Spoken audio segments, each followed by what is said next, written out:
আমি শুরু করছি ক্লাস 12 এর দ্বিতীয় চ্যাপ্টার ওহমের সূত্র এবং রোধ। তো এই চ্যাপ্টারের একদম শুরুতে রয়েছে ওহমের সূত্র। তার আগে আমরা কতগুলো বিষয় জেনে নেব। সেটা হচ্ছে কি না, আমরা যেটা জানছি সেটা হচ্ছে কি প্রবাহ মাত্রা। প্রবাহ মাত্রা আমরা কি বুঝি? প্রবাহ মাত্রা বলতে আমরা কি বুঝি? তাহলে প্রবাহ মাত্রা কাকে বলে যে প্রথমে আমরা ডেফিনেশনটা জেনে নিই। প্রবাহ মাত্রাটা হচ্ছে কি না, প্রবাহ মাত্রাটা হচ্ছে কি না, কোনো পরিবাহীর যে কোনো প্রস্থচ্ছেদ দিয়ে প্রতি সেকেন্ডে যে পরিমাণ তড়িৎ আধান প্রবাহিত হয় তাকে বলা হয় প্রবাহ মাত্রা। আর প্রবাহ মাত্রা সমান আমি বলতে পারি তড়িৎ আধান ডিভাইডেড বাই সময়, টাইম, অর্থাৎ আই সমান আমি বলতে পারি কিউ বাই টি। এখানে আমি যদি একটা ছোট্ট একটা ড্রয়িং করি, আমি ভাবলাম একটা ওয়্যার আছে, তাহলে এই ওয়্যারের মধ্য দিয়ে তড়িৎ আধানের যে ফ্লো হবে, এবারে তড়িৎ আধান কোন দিকে ফ্লো হবে না, তড়িৎ আধান আমি যদি একটা উচ্চ বিভব মানে একটা ব্যাটারি, এটা প্লাস বলি, এটা মাইনাস বলি, তাহলে এটা হচ্ছে উচ্চ বিভব হাই পটেনশিয়াল, এটা হচ্ছে কি লো পটেনশিয়াল। তাহলে প্রবাহটা সবসময় হাই থেকে লোর দিকে হবে। আর আমরা আগেই জেনেছি যে তড়িৎ প্রবাহের জন্য দায়ী হচ্ছে ইলেকট্রন। তাহলে ইলেকট্রন যেহেতু নেগেটিভ, তাহলে এটা হচ্ছে একটা ইলেকট্রন, তাহলে এর মধ্যে একটা, তাহলে এই পরিবাহীর মধ্যে ইলেকট্রন রয়েছে, ইলেকট্রনগুলো তাহলে এই দিকে ফ্লো হবে, অর্থাৎ উচ্চ প্লাসের দিকে ফ্লো করবে ইলেকট্রনগুলো। তাহলে এটা হচ্ছে ইলেকট্রনের ফ্লো, ইলেকট্রন। আর তড়িৎ প্রবাহের জন্য দায়ী কেবলমাত্র ইলেকট্রন। আর প্রবাহটা হবে ঠিক ইলেকট্রনের ফ্লোয়ের যে বিপরীত, অর্থাৎ এই দিকটা আমার আসবে, এই দিকটা ডাইরেকশনটা হচ্ছে না তড়িৎ প্রবাহ। তাহলে প্রবাহ মাত্রা আমি কি বুঝবো না, টি সময় যদি কিউ পরিমাণ আধান প্রবাহিত হয় তাহলে প্রবাহ আই সমান আমি বলতে পারি কিউ বাই টি। এটাই হচ্ছে তাহলে প্রবাহ। আর পরিবর্তনশীল প্রবাহের ক্ষেত্রে তাহলে কিউ সমান এমনিতে এখানে আমরা বলতে পারি Q equals to I T. তাহলে এখানে দেখো পরিবর্তনশীল তড়িৎ প্রবাহের ক্ষেত্রে টি সময় যে কোনো প্রস্থচ্ছেদ দিয়ে অতিক্রান্ত মোট আধান, তাহলে মোট আধান কিউ সমান, এটা ইন্টিগ্রেশন করতে হবে, integration of 0 to t i of dt। এটাই হচ্ছে তাহলে আমি বলতে পারি যে পরিবর্তনশীল প্রবাহের ক্ষেত্রে মোট আধান কিউ সমান হলো 0 to t i of dt। এবারে প্রবাহের একক হচ্ছে কি আই সমান, আমরা প্রবাহ মাত্রা সমান কি শিখলাম না আধান ডিভাইডেড বাই সময়। আধানের একক আমরা কি জানি কুলম্ব, আর সময়ের একক হচ্ছে সেকেন্ড। তাহলে এই কুলম্ব বাই সেকেন্ড, তাহলে প্রবাহের একক আমি এক কথায় বলবো অ্যাম্পিয়ার। তাহলে 1 ampere equals to 1 coulomb by second. বা আমি এখান থেকে বলতে পারি যে কুলম্ব ইকুয়ালস টু কুলম্ব সমান আমি বলতে পারি কুলম্ব সমান আমি বলতে পারি না অ্যাম্পিয়ার ইনটু সেকেন্ড। তাহলে এখান থেকে আমাদের এগুলো। এরপরে আমরা আসছি তড়িৎ চালক বল। তড়িৎ চালক বল আমি খুব একটা ডিসকাস করছি না, কারণ তড়িৎ চালক বল অলরেডি আমরা জানি, আমরা নিচু ক্লাসে শিখেছি তড়িৎ চালক বল এবং বিভব প্রভেদ। তড়িৎ চালক বল মানে কি, যে কোনো তড়িৎ উৎস যখন বহির্বর্তনী তড়িৎ প্রবাহ পাঠায় না, অর্থাৎ বর্তনী যখন খণ্ডিত থাকে অর্থাৎ খোলা থাকে, তখন উৎস দুটির দুই প্রান্তের বিভব প্রভেদকে বলা হয় তড়িৎ চালক বল। আর যখন বদ্ধ বর্তনী হয় তখন যে বিভবের প্রভেদ, তখন তাকে বলা হচ্ছে বিভব প্রভেদ। আর আমরা তো জানি তড়িৎ চালক বল ই দ্বারা ডিনোট করা হয়, বিভব প্রভেদকে ভি দ্বারা ডিনোট করা হয়। আর তড়িৎ চালক বল বিভব প্রভেদ অপেক্ষা বেশি বা সমান হতে পারে, বেশিরভাগ ক্ষেত্রে তড়িৎ চালক বল বিভব প্রভেদ অপেক্ষা বেশি হয়। এরপরে দেখো আমরা আসছি ওহমের সূত্র।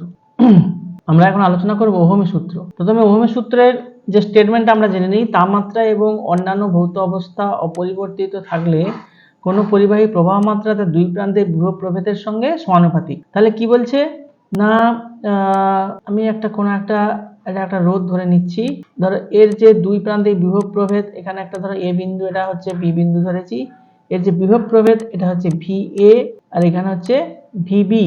ভি এ এই পোটেনশিয়ালটা ভিবি অপেক্ষা বড়। তাহলে বিভবের যে প্রভেদ, বিভব প্রভেদ ভি সমান আমি বলতে পারি V A minus of VB. তাহলে ওহমের সূত্র অনুসারে কি বলছে না, প্রবাহ মাত্রা দুই প্রান্তের বিভব প্রভেদের সঙ্গে সমানুপাতিক, অর্থাৎ আই ভ্যারি অফ ভি। তাহলে আমি সমানুপাতিক সূত্র অনুসারে লিখতে পারি V vary of I, or আমি বলতে পারি V equals to R I. তাহলে আর একটা দিলাম এই সমানুপাতিক চিহ্ন তোলার জন্য, এই আরটাকে বলা হচ্ছে পরিবাহীর রোধ। এই আরটাকে আমি বলবো কি না রোধ। তাহলে আর কে আমি বলবো না আর হচ্ছে রোধ, আর কে বলা হয় পরিবাহীর রোধ। তাহলে ওহমের সূত্র অনুসারে রোধের সংজ্ঞা আমি যদি বলতে পারি, আর সমান আমি বলতে পারি ভি ডিভাইডেড বাই আই। তাহলে ভি সমান হচ্ছে বিভব প্রভেদ ডিভাইডেড বাই প্রবাহ মাত্রা।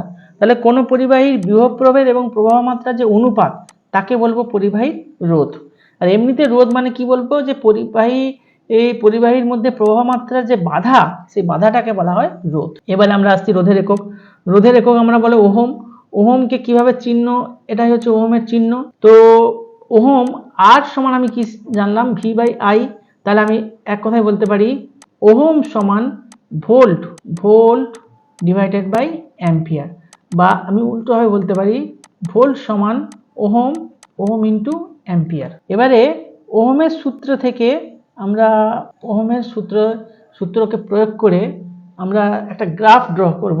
সেই এই পাশটায় আমরা এটাকে কি বলবো, আমরা এক্স অ্যাক্সিস, এটা হচ্ছে এক্স অ্যাক্সিস, এটা হচ্ছে এক্স অ্যাক্সিস, আর এইটা হচ্ছে কি না ওয়াই অ্যাক্সিস, এটা হচ্ছে ওয়াই অ্যাক্সিস। এই দিকটা আমি যদি আই বা প্রবাহ মাত্রা রাখি ওয়াই অক্ষ বরাবর, আর এক্স অক্ষ বরাবর আমি বিভব প্রভেদকে যদি আমি রাখি, তাহলে ওহমের সূত্র অনুসারে আই ভ্যালু অফ ভি, এই প্রবাহ মাত্রা ভার্সাস বিভব প্রভেদ এর মানগুলো যদি পুট করা যায়, তাহলে কিন্তু এটা একটা সরল রেখা আসে, মূল বিন্দুগামী একটা সরল রেখা চলে আসে। মূল বিন্দুগামী সরল রেখা, সরল রেখা মূল বিন্দুগামী একটা সরল রেখা হবে। তাহলে এই সরল রেখাটা মূল বিন্দুগামী। এবারে আইভি লেখচিত্রের যে নতি, আমরা যদি বলি নতি কাকে বলে, নতি, নতিকে বলা হয় স্লপ। স্লপ, স্লপের বাংলা হচ্ছে নতি। নতিটা কি না, এক্স অক্ষের সঙ্গে এই সরলরেখার যে কোণ করে সেটা হচ্ছে ধরো থিটা আমি ধরেছি, তাহলে নতি হচ্ছে কি, নতিকে বলা হচ্ছে ট্যান থিটা, ট্যান থিটা। এবারে আমি এখান থেকে যদি লম্ব একটা ড্র করি, এবারে এটাকে নাম দেই ও, সাপোজ এটা হচ্ছে বি, এটা হচ্ছে সি, তাহলে ট্যান থিটা সমান আমরা জানি লম্ব বাই ভূমি, অর্থাৎ BC divided by OC, BC by OC, লম্ব বাই ভূমি। আর বিসি কি ডিনোট করছে না, আই, এই লেন্থটা কি আই, আর এটা হচ্ছে ভি, তার মানে ট্যান থিটা সমান বলতে পারি I divided by V. V by I সমান রেজিস্ট্যান্স জানি, তাহলে 1 বাই আর, তাহলে 1 বাই রোধ। তাহলে আমি এখান থেকে একটা কনক্লুশন করতে পারি, কি কনক্লুশন করতে পারি না, আইভি লেখচিত্রের নতি, নতি কাকে প্রকাশ করে না, নতি হচ্ছে কি না 1 বাই রোধকে প্রকাশ করে, 1 বাই রোধ। এখন আমরা পরের টপিকে আমরা আলোচনা করছি, এরপর আমরা আসি কার্বন রোধ। কার্বন রোধ হচ্ছে কার্বন রেজিস্টার। তো কিছু কিছু ইলেকট্রনিক্স সার্কিটে দেখা যায় যে এরকম ভাবে একটা কার্বন রোধ থাকে।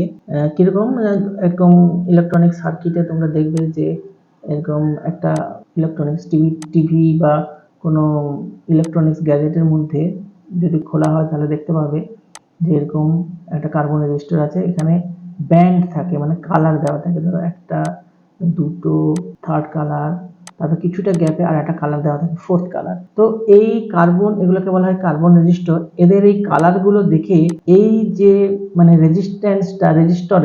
রেজিস্ট্যান্সটা আমাদের ফাইন্ড আউট করতে হবে। তো সেজন্য আমাদের মানে কালার অনুসারে কিছু ভ্যালু রয়েছে, সেই ভ্যালুগুলো আমাদের জানতে হবে। তো প্রথমে হচ্ছে ব্ল্যাকের যে ভ্যালুটা হচ্ছে কত না 0। ব্রাউন মানে কালো, ব্রাউন মানে হচ্ছে কি বাদামি, বাদামির ভ্যালু হচ্ছে 1, আর এর মাল্টিপ্লাইড মানে 10 এর পাওয়ার, আর কি পাওয়ারের হলে 1 হয়ে যাবে। রেড মানে লাল, লালের ভ্যালু হচ্ছে 2, অরেঞ্জের ভ্যালু হচ্ছে 3, ইয়েলো ওর ভ্যালু হচ্ছে 4, গ্রিন বা সবুজের ভ্যালু হচ্ছে 5, ব্লু বা নীলের ভ্যালু হচ্ছে 6, ভায়োলেটের ভ্যালু হচ্ছে 7, ভায়োলেট। আর গ্রে মানে ধূসরের ভ্যালু হচ্ছে 8, আর হোয়াইট মানে সাদার ভ্যালু হচ্ছে 9। আর একটা জিনিস জানতে হবে, হচ্ছে টলারেন্স মানে সহ্য ক্ষমতা, কত পার্সেন্ট এর সহ্য করতে পারে। যেমন গোল্ডের সহ্য ক্ষমতা হচ্ছে 5%, সিলভারের সহ্য ক্ষমতা হচ্ছে 10%, আর ফোর্থ ব্যান্ডে যদি কোনো কালার না দেওয়া থাকে তার টলারেন্স হচ্ছে কত না 20%। তো এটা একটা তো মনে রাখা বেশ একটা মানে কষ্ট সাপেক্ষ ব্যাপার, যে কালোর ভ্যালু কত, বাদামি, লাল, এইসব এরকম একটা বেশ লম্বা টেবিল আছে। তো সেজন্য মনে রাখার জন্য একটা মানে কথা প্রচলিত আছে, সেই কথাটা হচ্ছে কি না, BB Roy of Great Britain had very good wife. তাহলে বিবি রয়, তাহলে বির হচ্ছে ব্ল্যাক, বির হচ্ছে ব্রাউন, রয় আর এর হচ্ছে রেড, ও হচ্ছে অরেঞ্জ, বিবি রয়, ওয়াই হচ্ছে ইয়েলো, অফটার এখানে কোনো মানে ক্যালকুলেশনে আসছে না। গ্রেট মানে জি হচ্ছে গ্রিন, আর ব্রিটেনের বি হচ্ছে ব্লু, আর এই হ্যাডের কোনো ক্যালকুলেশন আসছে না। আর ভেরি হচ্ছে ভায়োলেট, আবার হচ্ছে গুড আসছে, গুডের হচ্ছে গ্রে, আর ওয়াইফের হচ্ছে ডব্লু।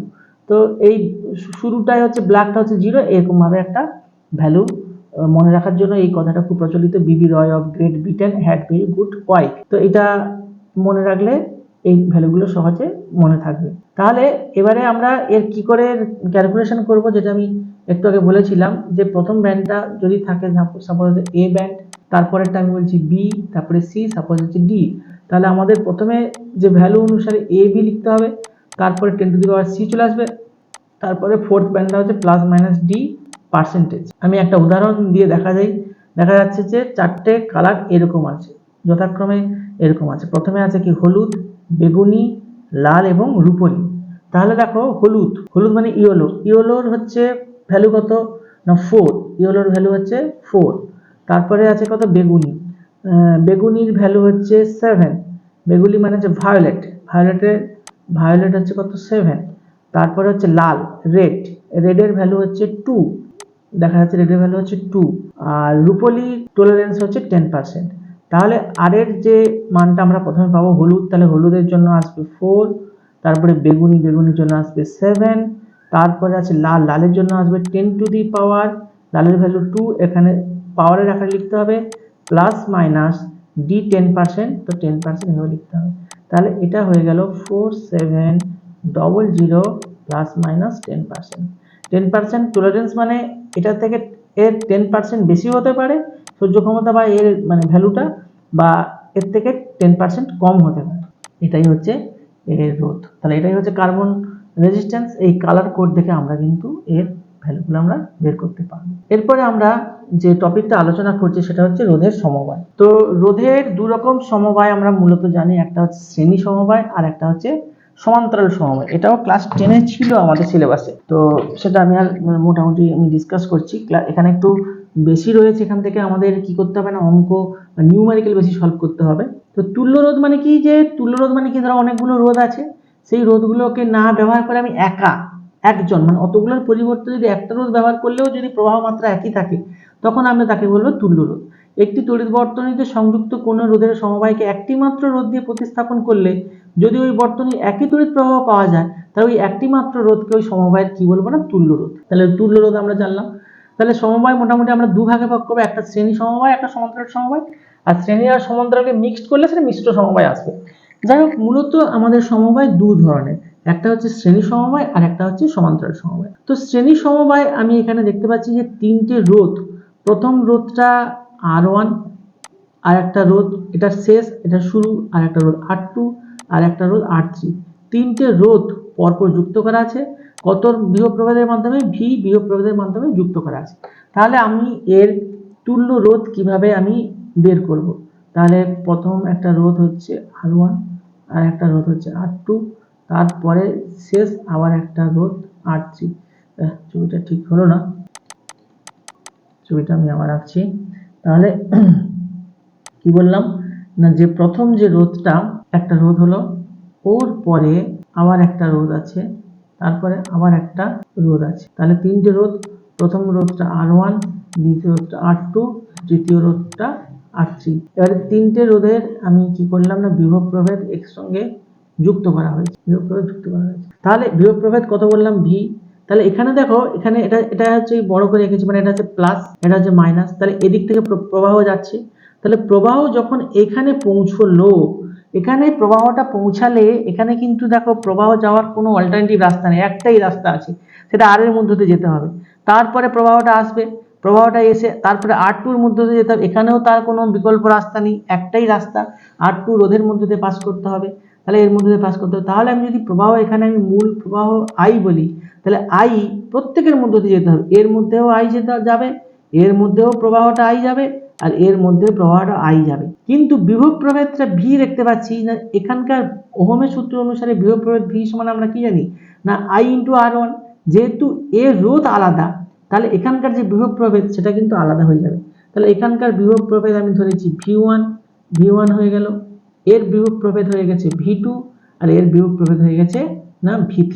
তাহলে আমি বিভব প্রভেদ ভি সমান আমি লিখতে পারি না বিভব প্রভেদ ভি সমান, তাহলে আমি কি লিখতে পারবো V1 plus V2 plus of V3। আচ্ছা, এবারে ভি সমান আমি আবার কি লিখবো, ভি সমান লিখবো মূল প্রবাহ I into R S for series মানে তুল্য রোধ, আর এসটাকে হচ্ছে কি তুল্য রোধ। আর V1 সমান আমি কি লিখবো ওহমের সূত্র অনুসারে I অফ R1, V2 সমান আমি কি লিখবো I অফ R2, V3 সমান আমি কি লিখবো I অফ R3। এই সমস্ত ভ্যালুগুলো এই ইকুয়েশন আমি যদি পুট করে দেই তাহলে V সমান আমি কি লিখবো I অফ RS, V1 সমান কি লিখবো I অফ R1, V2 সমান কি লিখবো I অফ R2, V3 সমান কি লিখবো I অফ R3। তাহলে RS সমান আমি লিখতে পারি R1 plus R2 plus of R3, অর্থাৎ তুল্য রোধ শ্রেণী সমবায়ের তুল্য রোধ RS সমান আমি লিখতে পারি R1 plus R2 plus R3। এগুলো জাস্ট যোগ হয়ে যায়। তাহলে শ্রেণী সমবায়ের বৈশিষ্ট্যগুলো আমি একটু আলোচনা করে নিই। এখানে দেখতে পাচ্ছি যে প্রতিটি রোধের মধ্য দিয়ে কিন্তু একই প্রবাহ যায়, অর্থাৎ এখানে আমি বলতে পারি যে প্রবাহ এখানে কিন্তু ধ্রুবক, শ্রেণী সমবায়ে প্রবাহ ধ্রুবক। তুল্য রোধ মানে সমস্ত রোধগুলির যোগফল, RS সমান R1 plus R2 plus R3, যদি চারটে থাকতো প্লাস R4 দুটো থাকলে দুটো হতো। তুল্য রোধের মান সমবায় প্রতিটি রোধের মানের চেয়ে বেশি, যেহেতু যোগ করা আছে তাহলে তুল্য রোধের মান সব থেকে যে ছোট বা সব থেকে যে বড় তার থেকেও কিন্তু এটা বেশি হবে। আর সমবায় প্রান্তিক বিভব প্রভেদ রোধগুলির প্রান্তিক বিভব প্রভেদের সমষ্টি, অর্থাৎ মোট যে বিভব প্রভেদ ভি সমান আমি বলতে পারি যে প্রত্যেকটা ইন্ডিভিজুয়াল যে বিভব প্রভেদ V1 plus V2 plus V3 সবগুলো যোগ করলে আমি এর প্রান্তীয় বিভব প্রভেদ পাবো। এটা তাহলে আমাদের শ্রেণী সমবায় নিয়ে আমরা ডিসকাস করলাম। এরপরে আমরা চলে যাচ্ছি না সমান্তরাল সমবায়। সমান্তরাল সমবায় কি না, যদি কতগুলো রোধের একটি প্রান্ত নির্দিষ্ট বিন্দুতে অপর প্রান্ত আরেকটা বিন্দুতে যুক্ত করা হয় তাহলে সমবায়কে বলা হয় সমান্তরাল সমবায়। তাহলে এখানে দেখো এক্স ওয়াই একটা রোধ R1 এর একটা প্রান্ত যুক্ত করেছে x বিন্দুতে, অপর প্রান্ত যুক্ত করেছে y বিন্দুতে। R2 যে রোধ তার একটা বিন্দু যুক্ত করেছি x প্রান্ততে, অপর বিন্দুতে y। এবারে এটাও ঠিক x আর y, অর্থাৎ তিনটে রোধ আছে কিন্তু প্রত্যেকে শুরুটা মানে একটা প্রান্ত একটা বিন্দুতে, অপর প্রান্তটা আলাদা বিন্দু যুক্ত করেছে। যুক্ত করার পর এই এদের যে তুল্য রোধটা হয়েছে ওর মধ্যে আমি একটা বিভব প্রভেদ ভি দিয়েছি। তাহলে এক্ষেত্রে আমি না এর যে তুল্য রোধ আমি এর একটা ফর্মুলা আমি বের করব। তাহলে এখানে দেখো এখান থেকে যদি মূল প্রবাহ I আসে, I যদি আসে দেখো I এসে এখানে কটা রাস্তা পাচ্ছে না তিনটে রাস্তা পাচ্ছে। এখানে প্রবাহ এলো I প্রবাহ এসছে, এখানেও তিনটে রাস্তা পাচ্ছে, এই পথে একটা রাস্তা, এই পথে একটা রাস্তা, এই পথে রাস্তা। আমি ধরলাম এই পথে প্রবাহটা গেল I1, এই পথে প্রবাহ গেল I2, এই পথে প্রবাহ কত গেছে না I3।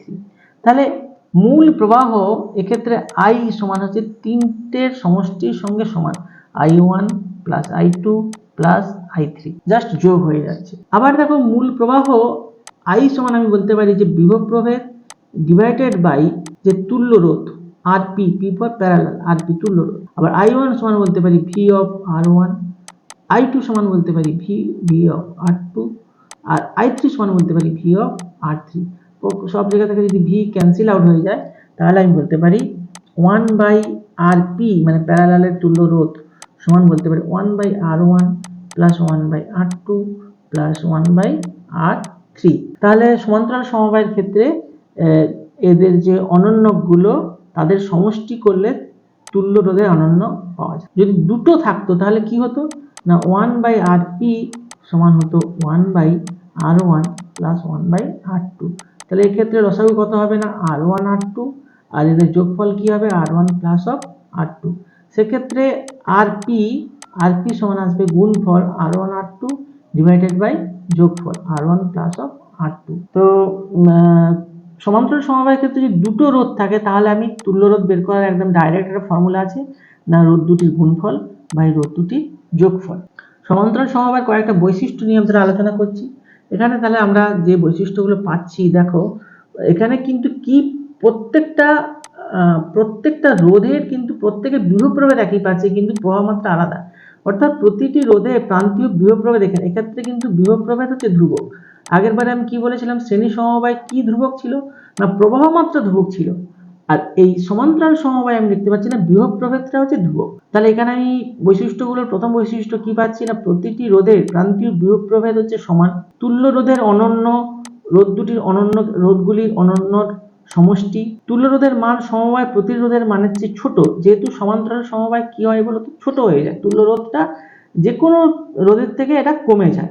বর্তনীর মূল প্রবাহ মাত্রা প্রতিটি আলাদা রোধের প্রবাহ মাত্রা সমষ্টির সমান, অর্থাৎ আইটা হচ্ছে কি I1 plus I2 plus I3, মূল প্রবাহগুলো প্রত্যেকের প্রবাহ মাত্রার যোগফলের সঙ্গে সমষ্টির সঙ্গে সমান হয়। এক্ষেত্রে তাহলে আমরা ধারকত্বে ধারকের যে শ্রেণী সমবায় বা সমান্তরাল সমবায়ের যে ফর্মুলা, আর রোধের ক্ষেত্রে ফর্মুলাটা তার আমি দেখতে পাচ্ছি না বিপরীত। আর একটা কথা কি না, আমাদের বাড়ির যে হাউস ওয়্যারিং গুলো করা থাকে সেগুলো কিন্তু সব সমান্তরাল সমবায় করা থাকে, বাড়ি বা হসপিটাল যে কোনো জায়গায় যে সব সমান্তরাল সমবায় করা থাকে। কেন করা থাকে না, দেখো এখানে ধরো আমাদের R1 মানে আমি বলতে পারি যে কোনো একটা ধরো এটা একটা ফ্যান, এটা একটা লাইট, কি এটা কোনো একটা যন্ত্র, ফ্রিজ, এরা প্রত্যেকে কিন্তু একই বিভব প্রভেদ পাচ্ছে। সমান্তরাল সমবায় এটা সুবিধা, শ্রেণী হলে কিন্তু আলাদা আলাদা বিভব প্রভেদ পেত, এটা একটা সুবিধা। আর একটা হচ্ছে কি, কোনোটা তুমি যদি সুইচ অফ করে, ধরো R2 আমি এটাকে অফ করলাম, এটাকে যদি অফ করি, তাহলে এই দুটো কিন্তু চলতে কোনো অসুবিধা নেই, কারণ এরা এখানের সঙ্গে যেভাবে যুক্ত করা আছে। তাহলে সমান্তরাল সমবায় একটাকে তুমি যদি সুইচ অফ করে দাও, তাহলে বাকিগুলো কিন্তু চালু থাকে, এটা একটা সুবিধা। আর একটা হচ্ছে কি, প্রত্যেকে সমান বিভব প্রভেদ পাচ্ছে, এই কারণে আমাদের বাড়ির যে ওয়্যারিং গুলো সবগুলো কিসে থাকে না, সমান্তরাল সমবায় থাকে। এরপরে আমরা সমান্তরাল সমবায়ের উপর একটা অঙ্ক করব। তো অঙ্কটা হচ্ছে কি না, এখানে দেখো চিত্রে প্রদত্ত বর্তনীর তুল্য রোধ নির্ণয় করতে বলেছে এবং প্রতিটি রোধকের মধ্য দিয়ে প্রবাহ মাত্রার মান নির্ণয় করতে বলা আছে। এখানে R1 কত বলা আছে, 100 ওহম, R1 এর ভ্যালু 100 ওহম, R2 আর R3 সমান, R2 আর R3 সমান, এটা কত আছে 50 ওহম, আর R4 বলা আছে 75 ওহম, এবং E বলা আছে, E হচ্ছে এখানে এটা কত আছে না 6 ভোল্ট, এটা কত 6 ভোল্ট, R1 হচ্ছে কত 100 ওহম, R2 কত 50 ওহম, R3 ও 50 ওহম, R4 হচ্ছে 75 ওহম। তাহলে এর তুল্য রোধ বের করতে গেলে আমাকে দেখো সিম্পলিফাই করতে হবে। আমি দেখতে পাচ্ছি যে এইটা দেখো, এটা আমি এই তারটাকে যদি এখানে যুক্ত করে দেই, আর এটাকে যদি এখানে যুক্ত করে দিই, তার মানে এই তিনটে রোধের একটা প্রান্ত এখানে আর তিনটে রোধের একটা প্রান্ত ওইটা, তার মানে আমি বলতে পারি R2, R4, R3 এরা কি সমবায় আছে, সমান্তরাল সমবায় আছে, এবং এদের এই তিনটের যে তুল্য রোধ R1 এর সঙ্গে কিসে আছে না, শ্রেণীতে যুক্ত করা আছে। তো আমি তুল্য রোধ যদি বের করি, তাহলে R2, R4 আর R3 প্রথমে তুল্য রোধ যদি বের করা হয়, R' যদি ধরি, তাহলে 1/R' সমান কি আসবে, 1/R2 plus 1/R4 plus 1/R3।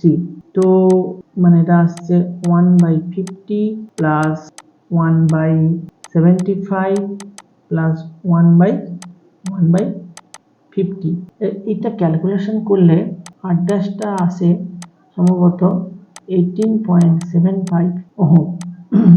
তাহলে তুল্য রোধ R1 এর সঙ্গে এটা কিসে আছে, শ্রেণীতে আছে, তাহলে সমবায়ের তুল্য রোধ আমি বলতে পারি, সমবায়ের যে তুল্য রোধ, অতএব সমবায়ের তুল্য রোধ হচ্ছে R1 কত 100 ছিল, আর এটা হচ্ছে কত 18.75, তাহলে সমবায়ের মোট তুল্য রোধ হচ্ছে 118.75 ওহম, এটা হচ্ছে সমবায়ের তুল্য রোধ। এটা তো বেরিয়ে গেল। এবারে বলছে প্রত্যেকটা রোধের মধ্য দিয়ে তড়িৎ প্রবাহ মাত্রার মান নির্ণয় কর। তো এর জন্য আমাকে কি করতে হবে, যে আমি সাপোজ এই বিন্দুটাকে আমি যদি বলি এটা এ বিন্দু, আর এটাকে আমি বললাম না বি পয়েন্ট, তাহলে এ বির মধ্যে আমি বিভব প্রবাহ মূল প্রবাহটা কত আসবে, মূল প্রবাহটা তাহলে আমাকে বের করতে হবে, যে মূল প্রবাহ যেটা R1 এর মধ্য দিয়ে যাবে, ওই মূল প্রবাহটা এই তিনজনের মধ্য দিয়ে ভাগ হয়ে যাবে। তো মূল প্রবাহটা আমি যদি বের করি, I সমান আমি বলতে পারি যে মূল প্রবাহ E ডিভাইডেড বাই যে তুল্য রোধ কত এসছে আমাদের 118.75, আর E হচ্ছে কত 6 ভোল্ট, তাহলে 6 ডিভাইডেড বাই 118.75, এটা হচ্ছে মূল প্রবাহ আমি পেয়ে গেলাম। এবারে R2 কে যদি বের করতে, আমি জাস্ট দেখাচ্ছি, তাহলে এই তিনজনের মধ্যে মূল প্রবাহ হচ্ছে এইটা। এবারে R2 আমি বের করতে পারি, তাহলে বিভব আগে VA আর VBটা বের করে নিই, VA মাইনাস VB সেটা আমাদের করতে হবে, সেটা সমান তাহলে কত আসবে না, এদের মধ্যে যে তুল্য রোধ কত, তুল্য রোধ হচ্ছে R' কত পাচ্ছি আমরা 118.75, ভি সমান আই, আইটা হচ্ছে কত না ভিএ মাইনাস ভিবি। এই তিনজনের তুল্যরোধ কত না 18.75, তাহলে এদের মধ্যে যে বিভব প্রভেদ সমান কত আসবে না 18.75, মানে ভি সমান I into R into I, এটা হচ্ছে আর হলো ওদের মধ্যে তিনজনের মধ্যে যে তুল্যরোধ ইন্টু আই, আইটা কত না 6 ডিভাইডেড বাই 118.75। এখানকার তাহলে বিভব প্রভেদ মানে ভিএ এবং ভিবি, এটা যদি এ বিন্দু এটা বি বিন্দু হয়, এদের মধ্যে বিভব প্রভেদ হচ্ছে ভিএ মাইনাস ভিবি, এটা আমি পেয়ে গেলাম। এবারে আমি যদি একটা রোধ আমি বের করে দেখাচ্ছি, R2 মধ্যে প্রবাহ আমি বের করতে চাইছি। R2 মধ্যে প্রবাহ যদি I2 হয়, তাহলে I2 সমান কি আসবে না এদের মধ্যে যে বিভব প্রভেদ কত VA minus VB divided by ও রোধ R2। VA মাইনাস VB তে আমি পেয়েছি কত 18.75 into 6 divided by 118.75, R R2 কত দেওয়া আছে না 50। এইটা ক্যালকুলেশন করলে I2 টা আমি পেয়ে যাব। I2 যেটা আমাদের এসেছিল সেটা হচ্ছে কত না মিলি অ্যাম্পিয়ার 18.75 মিলি অ্যাম্পিয়ার, এসেছিল 18.75 মিলি অ্যাম্পিয়ার। যাই হোক, এইভাবে আমরা এটাকে একটু তোমরা প্র্যাকটিস করো। এটা হচ্ছে আমি প্রসেসটা বলে দিলাম, সলভ করলাম। এইভাবে আমরা তুল্যরোধ আমরা বের করতে পারি।